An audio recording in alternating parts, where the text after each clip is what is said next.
Olá pessoal, tudo bem? Espero que todos estejam bem. Estamos aqui agora, estou aqui na verdade agora, para fazer uma revisão dessa aula 8 e também abordar alguns aspectos, alguns tópicos importantes sobre a produção de raio-x, complementando esta aula. E posteriormente vamos discutir todo esse conteúdo em sala de aula presencialmente, tá? Espero que o material seja de bom proveito para vocês. Aproveitem a aula, anotem suas dúvidas para que a gente possa discuti-las em sala de aula, tá bom? Vamos lá então. O nosso conteúdo aqui, a gente vai falar um pouquinho sobre as origens das radiações, abordar rapidamente cátodo e anodo, que foi um assunto já abordado presencialmente, retomar os conceitos sobre a produção de raio-x e também conjecturar também os aspectos, os tipos de produção, né, se assim podemos dizer. Também falaremos também sobre alguns aspectos sobre o espectro de emissão de raio-x. É como acontece realmente, né, essa emissão de radiação X, tá ok? Vamos em frente, então. Inicialmente, só para fazer uma breve revisão aqui com vocês, quando a gente fala da origem das radiações, a gente está falando dos aspectos mesmos de origem, né? Como a gente pode também correlacionar da onde fulano, cicrano possa ter vindo de origem, a radiação também tem a sua origem, né? No mais, a maior parte das radiações se encontra naturalmente, como já discutido em alguns alimentos, dependendo do nível que você está afastado do mar, né? Quanto maior a altura, maior o nível de radiação cósmica que você está recebendo, e aí essa radiação cósmica também é ionizante. E, logicamente, se você está, por exemplo, aqui numa aeronave, com certeza a sua altura vai ser maior, né? Então, isso vai ter uma representatividade nesse nicho de radiação natural vinda do espaço.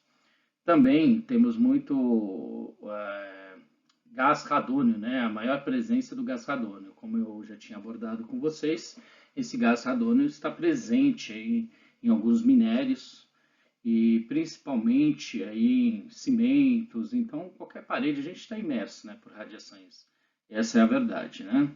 A representatividade da radiologia ou mesmo da radiologia na medicina, ela tem uma representatividade dentre esses 100% de apenas 20%, tá? Onde os índices maiores relativo à metodologia, né, de diagnóstico por imagem está evocado pela tomografia computadorizada.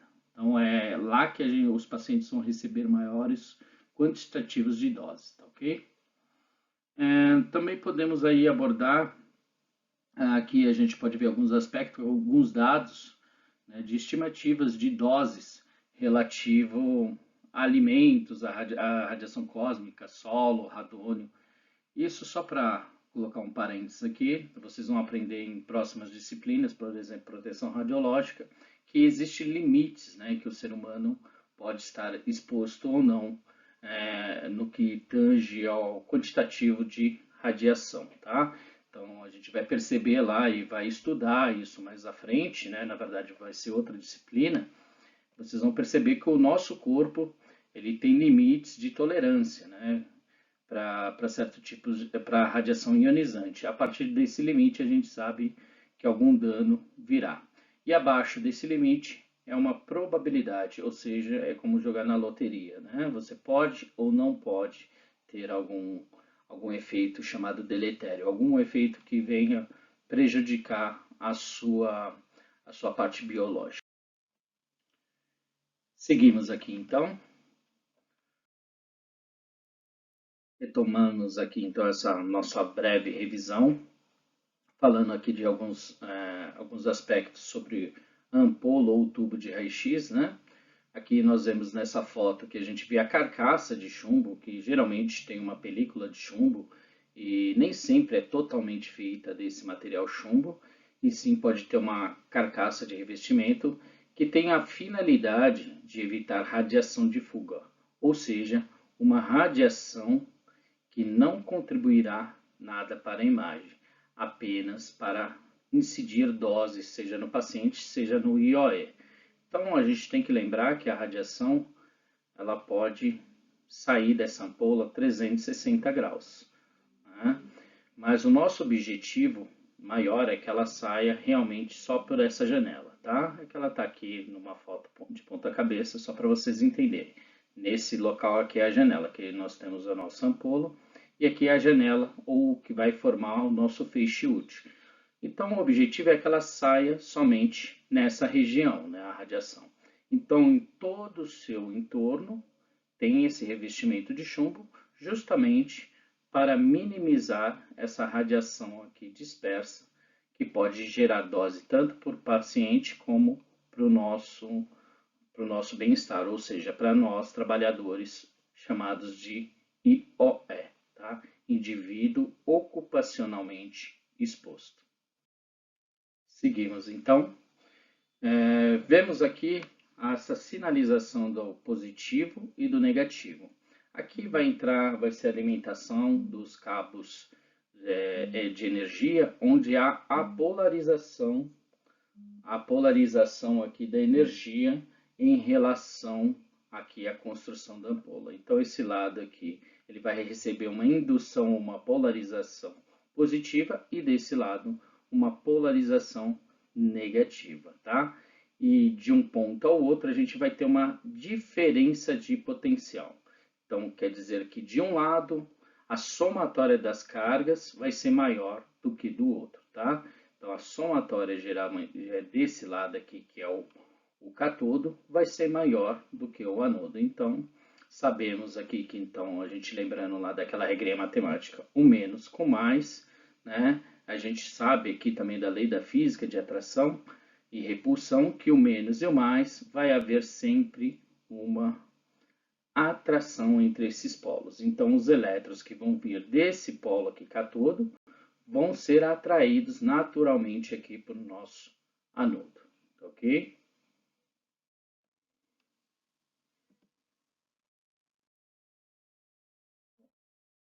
Então, vemos aqui, né, novamente um esquemático aqui dessa carcaça de chumbo. Então, esse vermelho aqui, essa linha vermelha, indica todo o invólucro do chumbo, ou revestimento de chumbo, que tem essa finalidade, então, já dita, que é evitar essa radiação de fuga, tá? E aqui o nosso feixe útil, aquele que vai interagir com o paciente e gerar a nossa imagem radiográfica, tá ok? Nessa região aqui, então, é colocado aquele filtro, tá? O filtro que é inerente já ao equipamento, ou seja, já vem da fabricação desse equipamento, e ele tem a finalidade, esse filtro, tem a finalidade de tirar aqueles raios dito moles, tá? Raios moles, são aqueles raios menos energéticos, são raios X, né, no caso, que só serviriam para gerar dose ao nosso paciente. Então, ele não teria uma finalidade de contribuição para a formação da imagem, então eles já são suprimidos, ou seja, já são retirados com essa adição de um filtro aqui, que geralmente é de alumínio, tá? Mas só que não existe só o filtro de alumínio que faz essa retirada dessa radiação aqui, que é dita como mole, ou raios menos penetrantes, né? Também aqui essa representatividade aqui, que é o cinza, a gente pode considerar aqui como um óleo, tá? Essa ampola, então, aqui é imersa nesse óleo, que tem a finalidade, esse óleo, além de condução térmica, ou seja, dissipação de calor, também isolação elétrica, ou isolamento, melhor dizendo, elétrico, e, consequentemente, essa radiação vai ter que passar por esse óleo, né, um momento ou outro. Há, então, também aí uma atenuação dessa radiação, ou seja, diminui-se a intensidade dessa radiação, e diminuindo essa intensidade da radiação, a gente pode entender também como uma filtragem. Ele está ali, só vai passar dali quem for mais energético, quem for menos energético não vai conseguir vencer a barreira do óleo. Então, sabendo que aqui nessa região a gente tem um óleo isolante, temos também aqui todo esse revestimento aqui da ampola propriamente dita, a parte externa a gente chama o todo, a gente chama como tubo, e a parte interna a gente chama efetivamente como ampola, onde vai estar o vidro aqui tá? Essa carcaça também aqui de vidro, onde a ampola, o nosso anodo e cátodo estará inserido. E aqui nesse vidro também, como a gente vê aqui nessa imagem, a radiação é gerada na interação aqui com essa parte, que é o nosso anodo. Então, para ela sair daqui, ela vai ter um momento ou outro ter que passar por esse vidro. E só vão passar novamente, retomando ou ratificando a ideia, vão passar somente aqueles raios com maior energia. Aqueles raios com menor energia já vão ser bloqueados aqui. Então, tangenciando toda essa ideia, a gente pode pensar que óleo isolante, o próprio vidro plumblífero e adicionado aqui um filtro equivalente de alumínio, a gente tem então uma somatória de filtros aqui, né? Óleo, vidro mais o alumínio, a gente pode chamar aqui de uma filtração total, que tem a finalidade então de reduzir aquela radiação ou suprimir aquela radiação que não serviria para formar imagem, e sim somente para gerar dose no paciente, ela já é retirada, tá?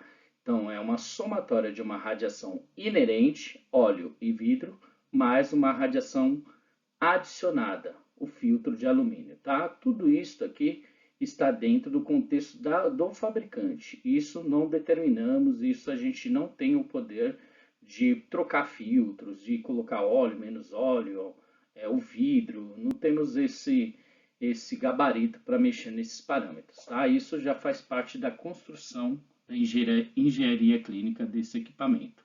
Essa região aqui onde não tem propriamente o invólucro de chumbo é a chamada janela útil, tá? Ou onde vai sair o feixe útil. Melhor dizendo, somente janela onde sai o nosso feixe útil que vai interagir ali com o nosso paciente. Bom, aqui nós vemos dois modelos aqui de ampolas, tá? Vamos entender um pouquinho quais são as principais diferenças entre uma e outra. Primeiramente, é importante retomarmos a ideia do porquê desse vidro plumblífero aqui, tá? Que também pode ser construído com outros tipos de materiais, como metal ou mesmo algum tipo de cerâmica tratada. Mas a maioria dos casos que vocês vão saber ou vão ver lá naquele manual do próprio equipamento, essas ampolas vão ter essas características com esse tipo de vidro de blindagem aqui, tá? Esse vidro, onde é inserido aqui o nosso equipamento que vai produzir a radiação propriamente dita, que aqui a gente vai ter a região do anodo e cátodo, aqui dentro, na verdade, não existe matéria.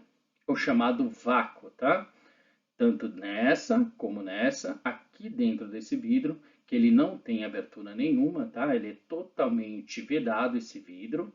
Aqui não existe matéria. É um vidro, então, é um suporte, uma região evacuada. Por quê? Sendo evacuada, não tendo matérias, a gente vai entender que os elétrons vão vir acelerados do nosso cátodo e se chocar aqui no nosso anodo. O ar contém partículas, contém átomos, tá? Contém elementos que esses elétrons, que se esses estivessem aqui dentro no interior dessa ampola, iriam ter alguma colisão, alguma interação com esses elétrons do ar, por exemplo. Como não tem nada aqui dentro, eles vão viajar diretamente sem nenhum tipo de colisão que possa vir atrapalhar essa formação da nossa radiação, tá? Bom, esse é um aspecto entre essas duas comuns entre essas duas ampolas. Vamos para as diferenças. Então aqui nós notamos aqui nessa primeira ampola, em relação a essa segunda ampola aqui, que esse aqui tem um eixo, tá? A gente percebe um eixo aqui e um certo motorzinho aqui, né? Que é o chamado rotor. E nesse caso aqui a gente já vê algo mais fixo, mais sólido, né? Diferentemente desse aqui. Aqui a gente também vê uma região quadrada, um alvo aqui quadrado, e aqui a gente vê um disco, né? Então, aqui a gente já vê umas diferenças significativas. Nessa primeira, a gente vai ter um anodo chamado, que é essa região aqui, o nosso lado positivo, ou a região alvo, chamada de anodo fixo, tá? Porque nessa região aqui mais interna, onde está essa região mais prateada aqui interna, desse cobre, dessa cor cobre, dessa coluna aqui, a gente percebe ali que vai ter uma região alvo ali que é fixa, né? Ela não se movimenta, sempre vai estar naquela posição ali, e é nessa posição que ocorrerá a interação dos elétrons com este alvo e onde se produzirá efetivamente nosso raio-x. Já nessa segunda ampola aqui, a gente percebe que o disco é um disco. E ao incidir essa radiação aqui, isso vai estar em constante giro, no mesmo exato momento, então vai fornecer uma área maior de choque desses elétrons. Então aqui a gente vai ter uma área fixa, um anodo fixo, ou um alvo fixo. Aqui a gente vai ter um alvo que vai mudar conforme haja rotação desse conjunto anódico, tá ok? E quem faz essa rotação aqui é esse próprio motorzinho aqui chamado rotor, tá? Esse rotor aqui vai ter um estator, vai ter um motor de indução eletromagnética, através dos dois campos eletromagnéticos, há uma interação aqui e faz girar esse motor, que vai conferir a esse disco uma velocidade que é medida por rotações por minuto, RPM, tá? Então aqui tem toda a legenda desse equipamento, aí vocês avaliam com calma, mas a gente já discutiu sobre eles, tá ok?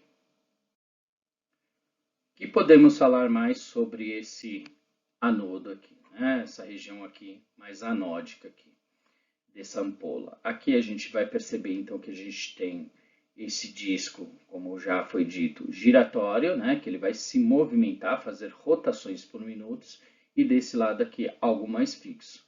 Isso também preserva a questão de vida útil dessa ampola. Em algo que eu sempre vou ter um choque, a tendência é que haja um desgaste maior em relação a essa região aqui, que eu vou estar sempre modificando o ponto de contato. Então há uma maior durabilidade em relação a esses dois tipos de tubo ou ampola de raio-x propriamente dito, tá? Agora a gente vai discutir um pouquinho sobre cada partezinha dele, um pouco sobre o catodo, um pouco sobre o anodo, e vamos ver aqui quais são as utilidades dessas partes dessa nossa ampola de raio-x. Bom, dando seguimento aqui, vamos lembrar aqui do nosso catodo. Nosso catodo, então, é o polo negativo, onde encontraremos lá os nossos filamentos, tá? Vamos ter dois filamentos, geralmente, tá? Aqui está disposto os dois filamentos. Esses filamentos aqui, eles têm um material específico. Esse material específico é chamado de tungstênio, já conhecido por vocês, que tem esse símbolo W aqui e tem número atômico de 74, tá? Por que da escolha do tungstênio? Tem motivos específicos, né? Porque é um material de alta resistência, é um material com alto número atômico, isso confere também uma quantidade relativamente grande de elétrons livres, e isso vai ser importante para a produção de raio-x. Lembrando que quanto mais elétrons eu tiver disponível, melhor vai ser a minha formação de raio-x. Lembrando que esse átomo, estando estável, ele vai ter como número atômico 74. 74 é o mesmo número de prótons, é igual ao número de prótons que esse elemento tem. Ele estando estável, ele também vai ter 74 elétrons, tá? Se você comparar com outro material condutor, por exemplo, o cobre, você vai perceber que ele tem um número atômico menor que esse, e também tem outros fatores que o impedem de ser um material de boa escolha para a construção desse tubo de raio-x, tá? Ou dessa ampola de raio-x. Então, aqui voltando aqui, nós temos dois filamentos, chamado também de meio que erroneamente de foco grosso e foco fino, porque o foco, na verdade, vai ser gerado lá no nosso alvo, tá? Eles vão formar esse foco, né? Eles que vão sombrear ou vão dar a área do foco, dependendo aqui, ó, da sua região longitudinal, transversal, na verdade, aqui, né? Longitudinal mesmo, tá? Então, aqui uma maior área aqui, eu vou ter um foco maior gerado lá no meu anodo. Uma menor área aqui, eu vou ter um menor foco gerado lá no meu anodo.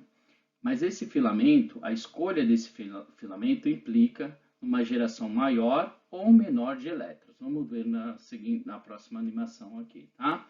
Então, ao acionarmos esse primeiro filamento, percebemos que eles geram um quantitativo aqui de elétrons, né? Podemos até aqui, exemplificando, aqui a gente tem 4 elétrons gerados. Se eu acionar lá o filamento grosso, né, o chamado filamento grosso, eu vou ter, consequentemente, como eu tenho mais material disponível, eu vou ter mais elétrons disponíveis. Então, que conclusão podemos tirar daqui? Quanto à escolha do meu filamento, sabendo que um filamento mais fino, eu gero um quantitativo menor de raio-x. Um filamento maior vai gerar um quantitativo maior de radiação X. Então, é diretamente proporcional. O menor, menos radiação, o maior, mais radiação, devido ao quantitativo de elétrons, tá? Temos que ressaltar essa característica importante aqui. Então, pensando nisso, então sempre seria, pensando de uma forma meio que lógica, então sempre para a gente seria importante a gente sempre usar o filamento grosso, correto? Não está totalmente correto esse raciocínio. Por quê? Esse filamento grosso, com certeza, ele vai produzir maior quantitativo de radiação X, né? Isso é notório aqui, que é diretamente proporcional. Se eu tenho um elétron, né? Vamos colocar aqui, eu gero um fóton de raio X. Vou colocar aqui, meio que abreviado. Tá. Se eu tiver 10 elétrons, 10 fótons de raio-x. Se eu tiver 100 elétrons, 100 fótons de raio-x. Então, com certeza, esse aqui produzindo menos elétrons, vai ter menos quantitativo de radiação X. Então, eu sempre vou usar esse, mas esse não é o raciocínio correto. A partir do momento que eu focalizo, né, gero um foco lá no meu anodo, né, através da escolha desse filamento, eu vou também produzir uma imagem lá, né? Vou produzir como se fosse uma sombra ali naquela região. E se eu abro um campo muito largo, há uma difusão dessa luz. E essa difusão da luz acaba gerando o que nós chamamos de uma perda de resolução espacial, ou seja, a perda de nitidez da imagem. A vantagem gero mais raio-x. Sim, isso é real, mas perco em resolução de imagem. Minha imagem acaba ficando menos nítida, perco resolução espacial. Em contrapartida, quando eu escolho um filamento fino, eu vou dar maior resolução espacial, ou seja, maior nitidez da imagem. Opa, então isso aqui seria o ideal sempre para mim, usar o foco fino? Seria se ele tivesse capacidade térmica e capacidade de gerar um quantitativo de radiação suficiente para todas as partes do meu corpo ou do tecido biológico do ser humano. Sabemos que o corpo humano ele tem N variações anatômicas, N estruturas, diferentes densidades, diferentes tamanhos, diferentes espessuras. Então, não é aplicável sempre usar um foco fino, porque eu não terei radiação suficiente para interagir com aquela matéria e gerar uma imagem. Então, a gente tem que fazer escolhas, e essas escolhas têm que ser baseadas nas estruturas anatômicas que vamos radiografar. Por isso, a associação do entendimento da anatomia, da região a ser radiografada, da densidade que esse elemento ou essa estrutura é composta, qual o objetivo do meu exame, a patologia envolvida, todos os aspectos anatômicos, fisiológicos, tudo isso vai estar envolvido na escolha correta desse filamento que gera, com a somatória de outros fatores, a nossa técnica radiográfica. Tudo bem?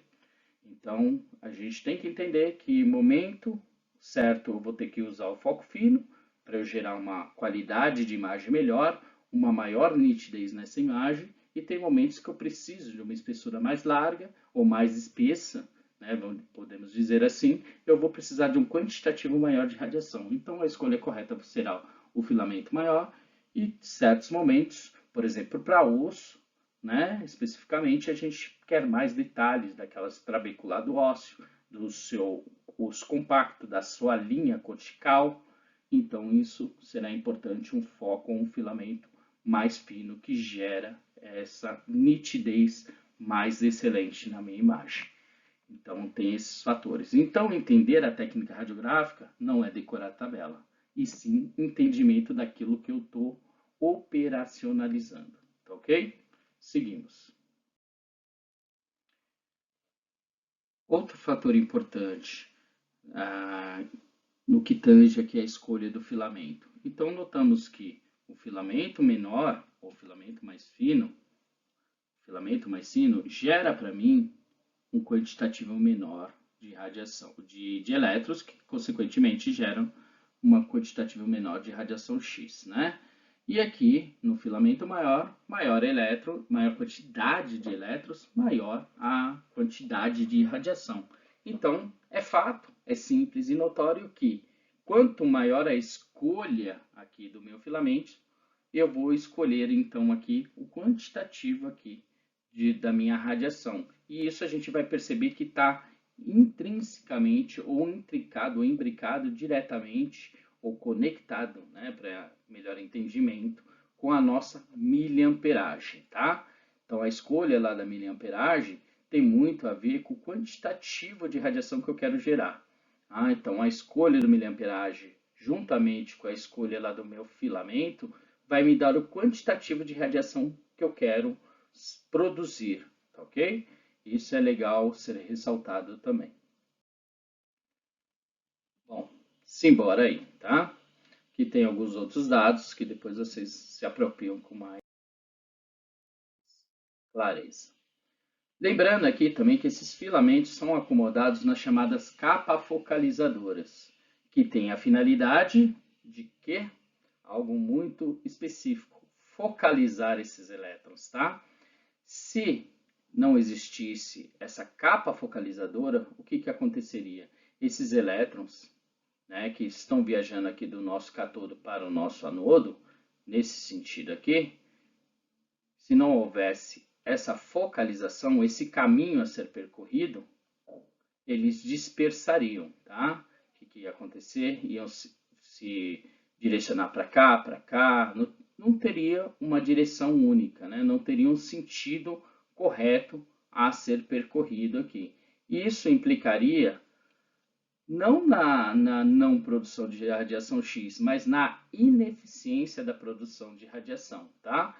Então, a capa focalizadora tem essa finalidade de gerar um foco, um caminho para que esses elétrons percorram preferencialmente, sem que haja dispersão dos mesmos, tá certo? Como que ocorre isso? Se aqui eu tenho elétrons, esses elétrons, cargas negativas, eles querem aqui, ó, se repelir, né? Então, esses elétrons, um está perto do outro aqui, ó. Tem o elétron aqui, tem o elétron aqui. A tendência é eles quererem se afastar. Um quer vir para cá e outro quer vir para cá, para que não haja essa interação. Eles não se gostam, eles querem se ver longe um do outro. Só que no entorno dessa capa, chamada capa focalizadora, também é induzida uma corrente elétrica. E corrente elétrica, sabemos que são elétrons em filas, né? É um fluxo de elétrons aqui, podemos dizer. Então, esses elétrons também têm carga negativa. Eles vão exercer também uma força, empurrando esses elétrons aqui para baixo. E outra força aqui também para baixo. Então, eles vão acabar cercando esses outros elétrons que estão aqui na área central e induzindo que eles não saiam para cima nem para baixo, e sim sigam um caminho direcionado para o meu alvo, tá? Com isso, com essas forças aqui se conflitando, eles acabam, não vou nem para cima nem para baixo, não posso subir, não posso descer, qual o único caminho livre para mim? O único caminho livre é a frente. É nesse caminho, então, que eu vou seguir. É nesse caminho, então, que eu vou interagir, que é o meu alvo, meu objetivo, que vai ficar aqui no meu anodo, tá? Meu lado positivo. Então, aqui do lado negativo vai ser direcionado para o meu lado positivo. Então, aqui é o chamado capa focalizadora, que a gente nota quando há a escolha do foco menor, né, ou do filamento menor, e aqui quando há uma escolha do filamento maior. Se a gente notar, esse lado aqui, esse corte aqui que nós estamos observando é um corte superior, como nós estivéssemos observando daqui, esse filamento, a gente nota que essas linhas são os fluxos de elétron. E esse quadradinho, ou esse polígono aqui é mais escuro, esse quadrado e esse retângulo aqui, a gente nota que tem diferenças, né? Essas são diferenças relativas à escolha aqui do meu filamento. Um filamento menor gera um quadradinho menor. Um filamento maior gera um retângulo maior, ou um quadradinho maior, para deixar tudo igual. E isso, de fato, que é o nosso foco, tá? Essa região aqui é o nosso foco. E esse foco vai estar do outro lado. E vai estar onde? No nosso anodo, tá? Esse foco aqui vai estar no meu anodo. Então, um filamento menor gera um foco menor. Um filamento maior gera um foco maior. E, consequentemente, como dito anteriormente, ele vai gerar aqui maior quantitativo de radiação, sim, pela escolha aqui do meu filamento maior. Em contrapartida, perco nitidez. Nesse caso aqui, menor quantitativo de radiação X, verdade, mas em contrapartida, ganho nitidez de imagem. Bora, povo, vamos lá, seguimos. Aqui mais uma representação dessa capa focalizadora. Nessas duas figuras, com escolhas distintas, né, do filamento menor e maior, a gente vê que há uma direção única, né, ou direcionada ou focalizada aqui para o meu anodo. No caso, se não existisse, se não colocássemos, na verdade não somos nós, né? Se não existisse aqui a capa focalizadora, essa radiação sairia dispersa e com isso eu perderia efetividade na produção da minha radiação X, tá? Agora, com o uso da capa focalizadora, isso se torna muito mais efetivo. Tudo bem? E a gente já discutiu sobre anodo fixo e giratório, né? Aqui a gente tem a representatividade aqui do anodo fixo e aqui a gente tem a representatividade do anodo giratório. Ressaltando aqui só mais um ponto específico, que esse anodo fixo, como ele é uma área fixa, onde esse elétron sempre vai se chocar, ou os elétrons irão se chocar, aqui vai ter uma capacidade de produção de radiação X menor em relação a esse outro que consegue promover uma área maior de contato aqui. Consequentemente, consigo colocar mais corrente, consigo colocar mais técnica, ele consegue aguentar mais calor, consequentemente, há uma produção de radiação muito maior. A carga de radiação é efetivamente maior aqui nesse anodo giratório, em contrapartida a esse anodo fixo. Anodo fixo, geralmente aparelhos odontológicos, hoje em dia já é proibido usar anodo fixo em aparelhos portáteis, móveis, né, na área no nicho hospitalar, mas em nichos de pesquisa há ainda esse tipo de filamento aqui, desculpa, melhor dizendo aqui, de anodo fixo, tá? Equipamentos de feratometria, equipamentos de pesquisas não para fins odontológicos, né? Fins odontológicos também é permitido ainda o uso desse anodo fixo, mas para radiologia médica, como nós conhecemos, esse anodo fixo já é proibido. Só para fins odontológicos ou pesquisa aqui, e esse para todo o nosso segmento do nicho hospitalar, tá? Podemos pensar dessa forma. Aqui mais um diagrama para a gente conseguir compreender de frente essa área de contato. Então, imaginando aquele bloco maior externo, e nossa área-alvo aqui é esse quadradinho vermelho. Então, sempre vou chocar nessa área. Então, o desgaste é maior, menor capacidade de produção de energia X, menor capacidade de dissipação de calor. Então, isso implica uma menor efetividade aqui na minha produção de radiação X. Em contrapartida, eu tenho aqui um anodo que é giratório. Imaginamos que esse ponto seria o ponto inicial de choque, assim como quando conseguimos acionar esse anodo, ele começa a ter uma rotação aqui. Eu não consigo sempre acertar esse pontinho preto. Então, a área-alvo, para mim, que é todo esse círculo, será mutável. Ou seja, toda hora que eu tento incidir um elétron aqui, vai ter algumas coincidências, mas nem sempre eu vou incidir no mesmo local. Ou seja, há maior dissipação de calor Isso também implica que eu posso produzir mais radiação com maior alto índice de energia e isso vai facilitar a minha vida ou os fabricantes nos facilitam na produção com maior eficácia de radiação X, tá? Na produção de radiação X. São mais duas figuras de corte, né, desses materiais alvos aqui, né? Aqui é o já conhecido fixo e aqui o giratório. Ambos têm o mesmo material de construção, o tungstênio, pelos motivos já relacionados lá em cima, alto número atômico, consequentemente isso vai ter um número de prótons, que também tem um alto número de elétrons, e quanto maior o número de elétrons esses átomos tiverem, mais favorável será na minha produção de radiação X. Além do que, ele tem alto ponto de fusão, ou seja, ele aguenta calor, muito calor. Lembrando que na produção de radiação X a gente tem 99% será calor, tá?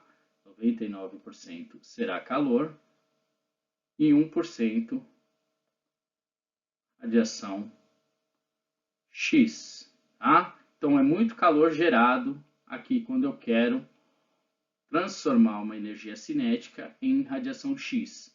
Parte dessa energia, que é 100%, vai ser dissipada em calor e a menor parte, ou seja, a representatividade de 1%, será apenas o nosso raio-x, tá? É o lado positivo ali da nossa ampola. Ele tem também serve para condução elétrica, né? Esse meu anodo, que o anodo não é somente meu alvo aqui, é todo esse conjunto todo é chamado de anodo, tá? A área aqui que realmente, efetivamente gera o meu raio-x é meu alvo, mas o todo a gente chama de anodo, onde vai ter o meu rotor, vai ter sim uma haste aqui que faz girar esse disco maior aqui. Aqui nessa parte, sim, pode ser construído de cobre, porque o cobre auxilia nessa transposição de calor que é gerado aqui, sendo conduzido para cá e voltando para o sistema. Então, tudo isso é passível de construção. Lembrando que a área de alvo, onde há o contato dos elétrons, é feita ou é revestida de tungstênio. Mas os outros componentes, as outras partes aqui, tem outros materiais. Por exemplo, aqui é o molibdênio, ele auxilia nessa condução térmica. Ele não deixa, na verdade, voltar o calor aqui para o meu alvo especificamente, né? Para que não haja dilatação, não haja corrosão, não haja nenhum impedimento para uma efetiva produção de radiação X, tá? Então, tem outros componentes aqui que não são tungstênio, tá? Mas a área específica onde há o choque dos elétrons, que é chamado de alvo especificamente, é tungstênio. O alvo está contido no anodo. O anodo é todo esse conjunto, ou todo esse conjunto. Aqui um outro corte, essa área aqui mais central é de tungstênio, mas a gente vê que tem outras ligas metálicas aqui que auxiliam na construção desse anodo para dar maior dureza, maior sustentabilidade, assim por diante. No raio-x convencional, nós utilizamos ampolas com alvo de tungstênio, mas há outros materiais também que têm lá a sua especificidade, que são o molibdênio, tá? O molibdênio, aqui de número 42, né? Número atômico 42, e o ródio de número atômico 45. Junto com uma liga de grafite, eles também podem fazer a composição aqui junto do nosso alvo, do nosso disco, lembrando que o alvo sempre será de tungstênio, mas um alvo, que seria essa pista aqui, feita de molibdênio ou ródio, implica uma menor quantidade de elétrons relativa aos seus números atômicos. E isso terá uma utilidade específica, ou uma especificidade própria que será para a produção de radiação no que tange aparelhos de mamografia. No que tange aparelhos do radiodiagnóstico, convencional e tomografia, o nosso alvo, o material alvo aqui, que é essa pista, será de tungstênio, exceto em mamografia, que é sempre feito de molibdênio ou ródio, junto com grafite e outra liga metálica. Na radiologia convencional, sempre será tungstênio. Mamografia, pode ser utilizado o molibdênio e o ródio, que tem números atômicos menores, e isso implica em menor quantidade de radiação X. Como já explicado, essa característica confere uma produção de radiação X com menos energia. E é bem específico para uma região onde vai ser dado o estudo. Por exemplo, onde é realmente feito esse estudo, que é a mamografia, onde teremos apenas tecido mole. Por isso, não há uma necessidade de uma radiação com alto poder de penetração, com alta energia. Ok? Então, o molibdênio e o ródio utilizados em tubos ou ampolas de raio-x de mamografia. Para a radiologia médica, no raio-x e a tomografia, usado o tungstênio.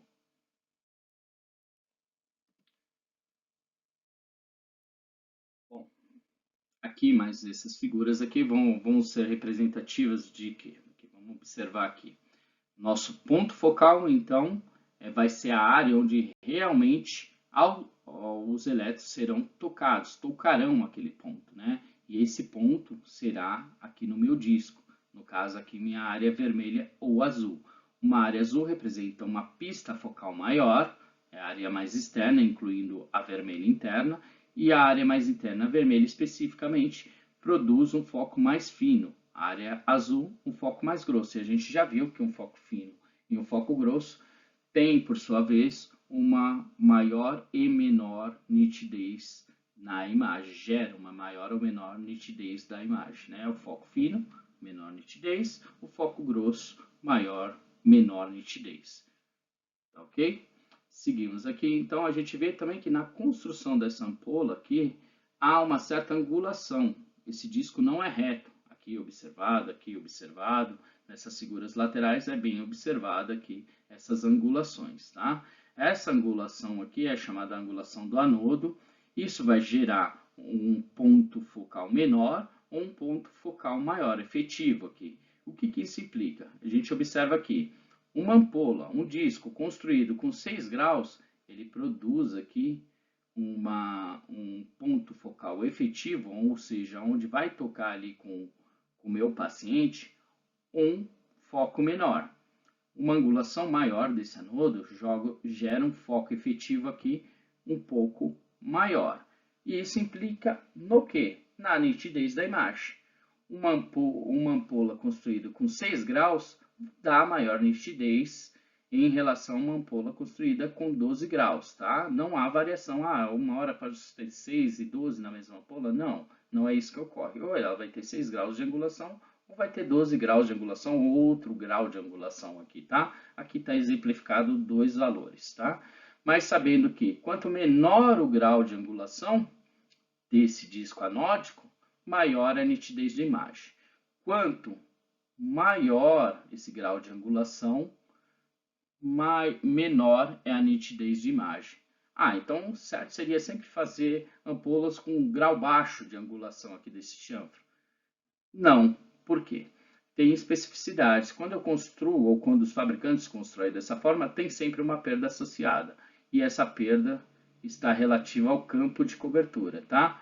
Um grau menor ele tem um campo de cobertura menor e um grau maior tem um campo de cobertura maior, tá? Então, um grau menor gera um campo de cobertura menor.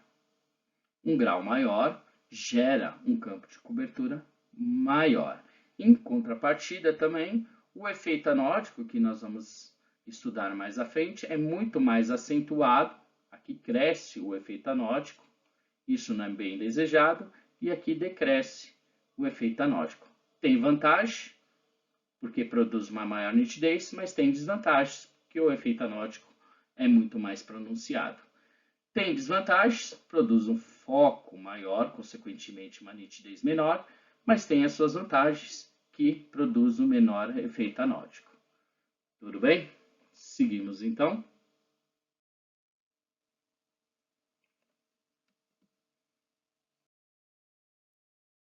Então, aqui nessa GIF, vemos aqui vários aspectos, né, da nossa ampola de raio-x. Vemos aqui o filamento menor, a área que ele conduz esses elétrons, o foco gerado ali no meu anodo. Novamente essa representação aí girando aí para vocês tentarem ter uma percepção de como isso ocorre. Então, ok? Mas vamos lá à frente. Falamos do efeito anódico ali anteriormente. Esse efeito anódico, então, pode ser maior ou menor pronunciado dependendo do ângulo dessa construção desse anodo. Bom, não temos ingerência sobre essa construção. Então, vai vir lá nosso equipamento, a gente vai trabalhar com um determinado aparelho, seja ele X, Y, Z, e temos que trabalhar com ele, né? Temos que trabalhar, melhor dizendo, com ele, né? Mas sabendo que sempre ocorrerá o efeito anódico, seja ele com maior ou menor intensidade.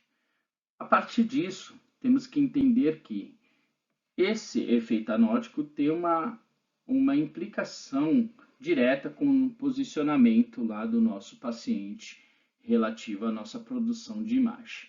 Por quê? A gente vai se dar conta que esse lado negativo, em contrapartida desse lado aqui positivo, vai ter maior intensidade de energia, tá? Como é possível ser observado aqui nessa animação. A cor amarela, mais intensa, gera um feixe de radiação mais intenso. A cor amarela mais clara, mais transparente, menor incidência de intensidade de radiação X. No ponto central, aqui a gente observa que é 100% daquela radiação. No ponto à esquerda, a gente percebe que há 120%, um acréscimo dessa energia. E aqui a gente vê que tem um decréscimo dessa energia ou intensidade de radiação X, tá? Então a gente toma conta que no centro a gente tem 100% de energia, do lado esquerdo 120%, do lado direito 75%. Pode haver algum certo tipo de variação aqui, tá? Mas, em média, essa variação gira em torno aí de 45%, tá? Ou seja, esse lado daqui, esse meu catodo, ele pode ser 45% maior, 45% maior do que o meu anodo, que é o meu catodo aqui. Pode, tá? Pode ter uma variação um pouquinho menor, pode ser 35, 30.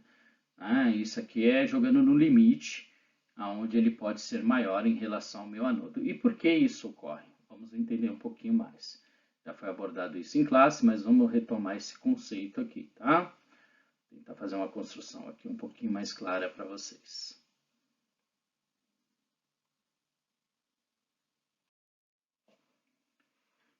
Vamos lá, então. Aqui eu fiz um recorte aqui do nosso alvo, né, o anodo aqui, e pensando que esses elétrons vão viajar desse ponto e se chocar aqui no meu alvo, tá? Então, ao se chocar aqui no meu alvo, vamos pegar um elétron especificamente como exemplo. Esse elétron aqui se chocou aqui nessa parede aqui, tá? Dentro aqui, gerou radiação aqui nesse ponto específico. Aqui foi gerado raio-x, tá ok? A partir do momento que é gerado aqui raio-x, a gente pode compreender então que o feixe de radiação foi gerado aqui. A gente tem um fóton de radiação, que é o meu ponto central aqui, a 100%. Certo? Então, lembrando aqui é o meu polo positivo, desse lado aqui é o meu polo negativo. Então, foi gerado aqui nesse ponto, gerei radiação aqui, ele teve que atravessar essa parte aqui do material, perdeu parte da sua intensidade, é verdade, ou quase nada, a gente pode assumir aqui que ele veio com 100% daquela energia gerada aqui a partir desse momento.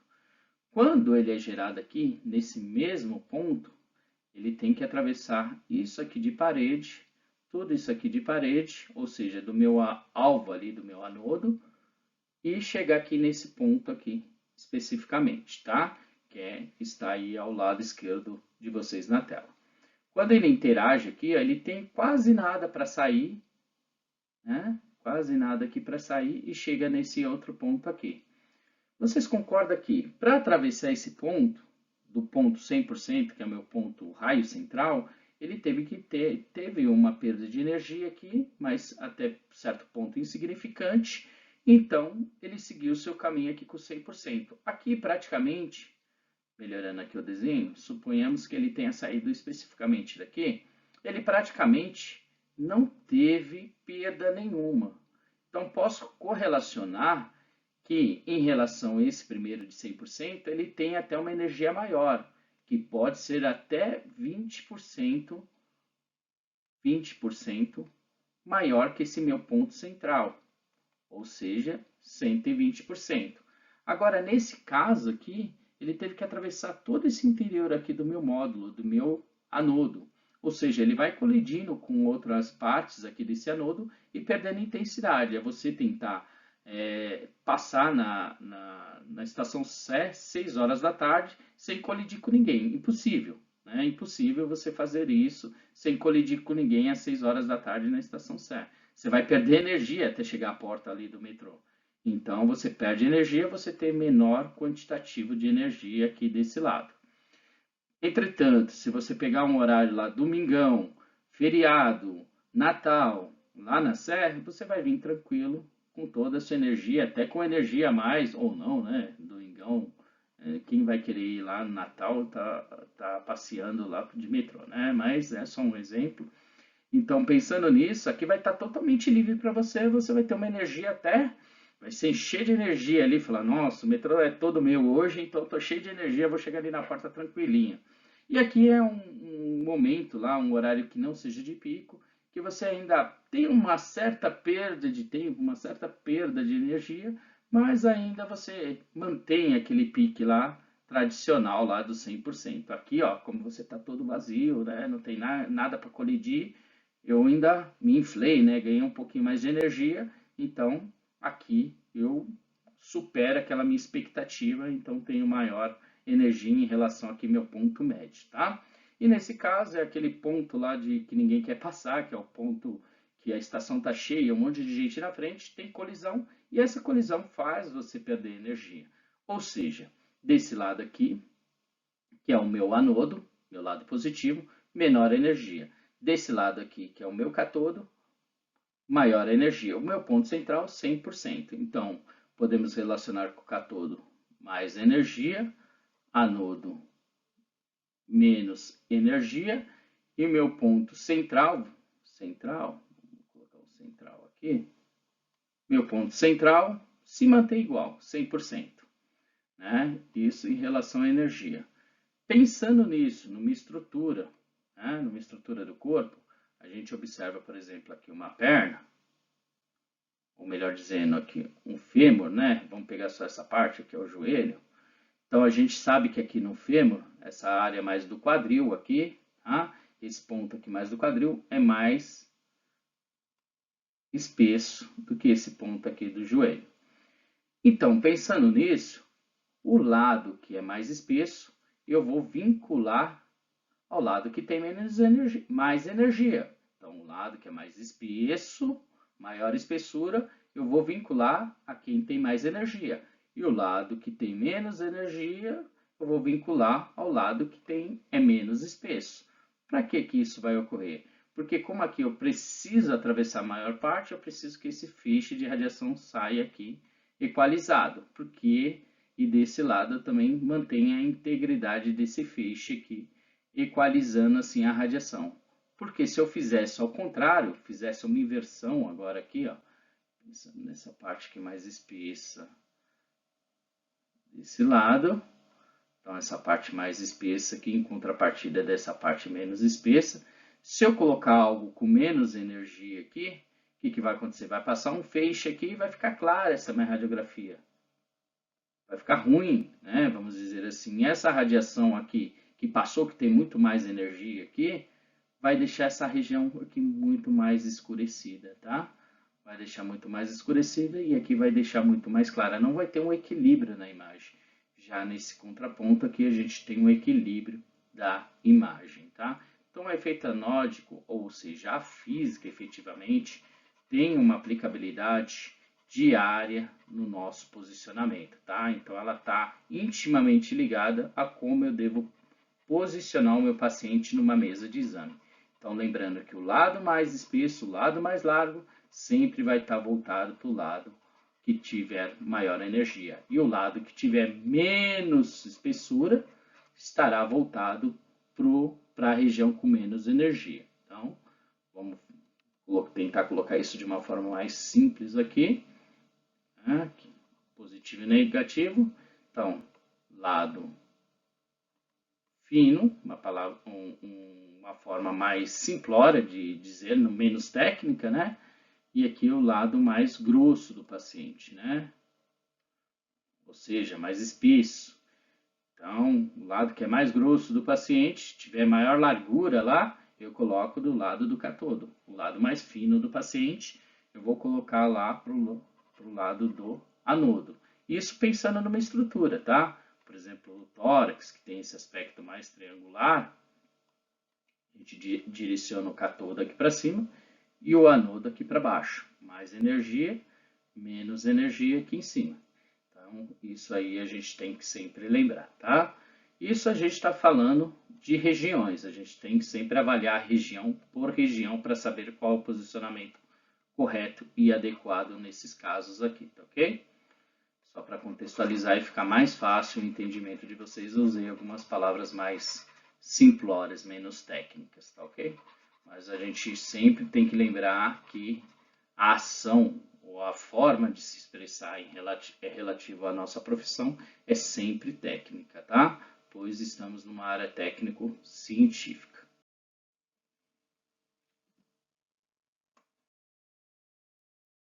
Bom, aqui só mais uma animação que eu criei aqui para ficar um pouquinho mais específico, né? Mais claro para vocês da aplicabilidade. Então aqui a gente vai ter o nosso cátodo, aqui o nosso anodo, vai ocorrer a produção de radiação X aqui, e eu tenho um paciente aqui deitado na minha mesa.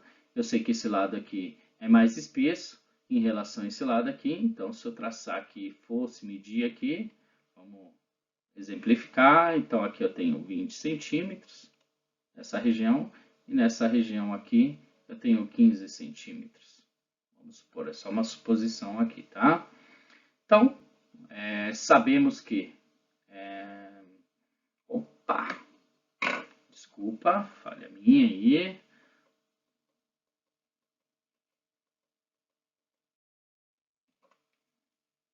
Bom, retomando aqui a ideia agora da forma correta, tá? Então, sabemos que esse lado do meu paciente tem apenas 10 centímetros. Esse lado aqui, 19 centímetros. Então, esse lado muito mais espesso do que essa outra região aqui. Então, como que eu faço? Eu vou deitar essa região mais espessa ou posicionar essa região voltada ali para o meu anodo. E essa região mais espessa voltada para o meu cátodo. Região menos espessa para o meu anodo positivo. Região mais espessa, ou seja, com maior centímetro aqui, para o meu lado do meu cátodo, tá ok? Para quê? Para que haja uma distribuição de energia mais eficiente. O lado com maior espessura, maior energia. O lado com menor espessura, menor quantitativo de energia. Para quê? Para que quando houver a liberação lá e a produção da radiação X, haja uma distribuição de dose equivalente em todas as partes, tá? Para que isso fique mais equilibrado e gere uma imagem de maior qualidade. A seguir eu vou mostrar para vocês um exemplo efetivo, né, na construção dessa ideia aqui de bom posicionamento, voltado tanto para anodo quanto cátodo, como que isso implica diretamente na qualidade de imagem. Então, aqui na imagem A, podemos observar aqui que, nesse primeiro caso, o paciente foi deitado incorretamente, voltada aqui, então, essa parte aqui, equivocadamente, aqui, foi voltada, então, aqui para o cátodo, para o lado negativo, e essa parte aqui foi voltada para o lado do anodo. Sabemos que a coluna, ela começa menos espessa, com menor densidade de vértebras, e vai aumentando à medida que vai segmentando essa coluna vertebral, vai ficando mais densa essas estruturas. Então, se vai ficando mais densa, a gente tem que vincular com quem tem mais energia. Se é menos densa, a gente vincula densa ou espessa com a parte que tem menos energia, tá? Então, a parte menos espessa, com menor densidade, com o meu anodo. E a parte com maior densidade e maior espessura, com o meu cátodo. Energia aqui é maior, energia aqui é menor, tá ok? Nesse cátodo e anodo. E isso deu um desequilíbrio, porque o paciente ficou equivocadamente posicionado errado.